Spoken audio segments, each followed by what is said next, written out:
आधी रात की सवारी शरद ऋतु की एक ठंडी शाम थी, जब चार दोस्तों एम्मा, जेक, सारा और माइक ने अपने छोटे से शहर के पास जंगल में देर रात बाइक की सवारी करने का फैसला किया। घुमावदार रास्ते पर एक भयानक चांदी की चमक बिखेर रहा था। दोस्तों ने दिन में अनगिनत बार इस रास्ते पर सवारी की थी, लेकिन आज रात कुछ अलग महसूस हुआ।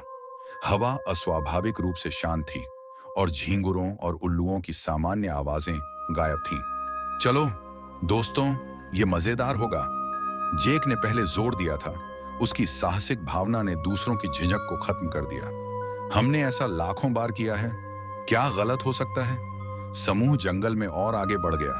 उनकी हंसी पेड़ों के बीच गूंज रही थी, लेकिन जैसे जैसे वे आगे बढ़े, रास्ता अपरिचित लगने लगा।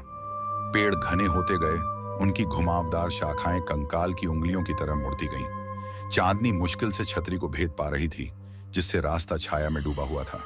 अरे दोस्तों, क्या ये रास्ता तुम्हें अलग लग रहा है? सारा ने पूछा। उसकी आवाज थोड़ी कांप रही थी। वह आमतौर पर समूह में सबसे सतर्क रहती थी और उसकी बेचैनी संक्रामक थी। माइक ने माहौल को हल्का करने की कोशिश करते हुए उपहास किया। आराम करो सारा, तुम सिर्फ इसलिए डरी हुई हो क्योंकि अंधेरा है, हम ठीक हैं। लेकिन एम्मा, जो अब तक चुप थी, ने अचानक अपनी बाइक रोक दी। क्या तुमने सुना? उसने फुसफुसाते हुए कहा। समूह स्तब्ध रह गया। दूर से उन्होंने एक बच्चे की हंसी की हल्की आवाज सुनी, नरम, मधुर और जंगल के बीच में बिल्कुल बेमेल।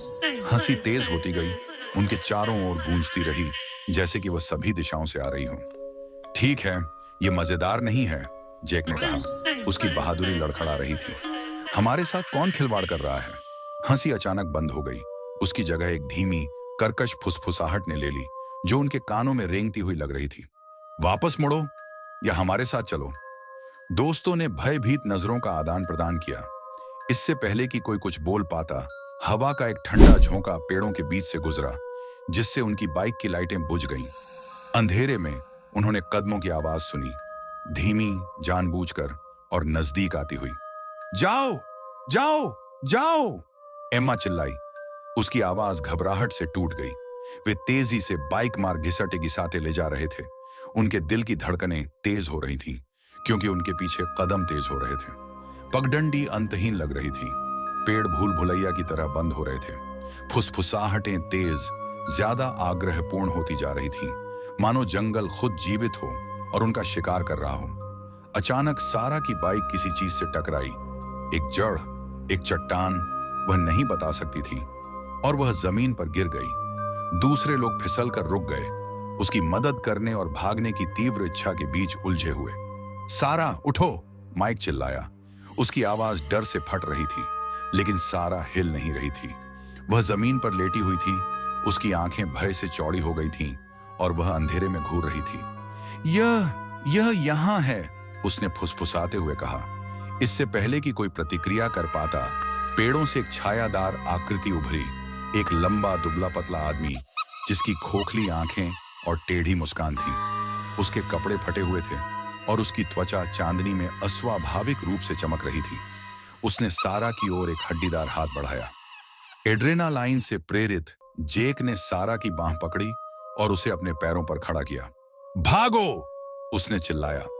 चारों दोस्त अपनी बाइक छोड़कर पगडंडी पर भागे। जंगल उनके चारों ओर मुड़ता और बदलता हुआ प्रतीत हुआ।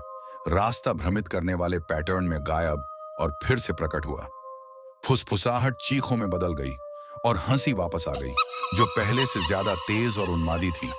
आखिरकार वे जंगल से बाहर निकले और शहर के किनारे के पास खुले मैदान में पहुंचे। सांस लेने में तकलीफ महसूस करते हुए वे घास पर गिर पड़े।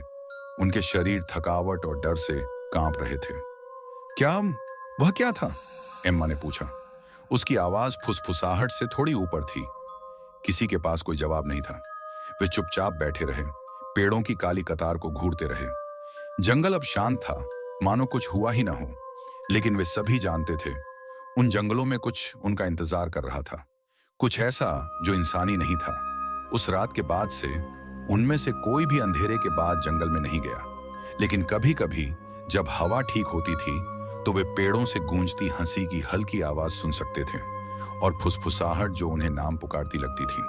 और कभी कभी जब वे जंगल के किनारे से गुजरते थे तो वे कसम खाते थे कि उन्होंने अंधेरे से उन्हें एक छायादार आकृति देखी है जिसकी खोखली आंखें एक अनकहे वादे से चमक रही थीं। वापस मुड़ो या हमारे साथ आओ।